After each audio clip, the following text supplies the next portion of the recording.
पश्चिमबंग में लागू हेब कि राष्ट्रपति शासन राज्यपाल सीवी आनंद बोस आज दिल्ली गस्तर जाइथिबारु चर्चा होउछि। दिल्ली रे केंद्र गृहमंत्री अमित शाह और केंद्र स्वास्थ्य मंत्री जेपी नड्डा को भेटिबे पश्चिमबंग राज्यपाल।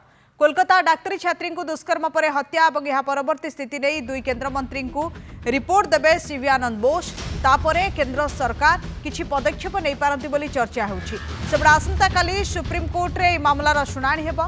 निजे सुप्रीम कोर्ट निज आडू मामला ग्रहण करी पश्चिमबंग सरकार को जवाब मागिथिले। आसंता काली मध्य अभियुक्तर लाई डिटेक्शन टेस्ट हेबो। केंद्र सरकार और डाक्तर संघर आलोचनारू कौनसी निष्कर्ष बाहरी पारि नाही।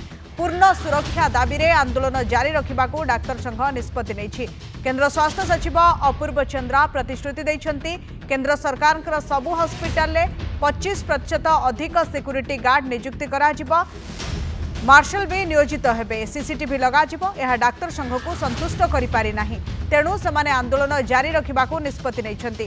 केवल जरूरी सेवा चलीछि, बंद अछि ओपीडी।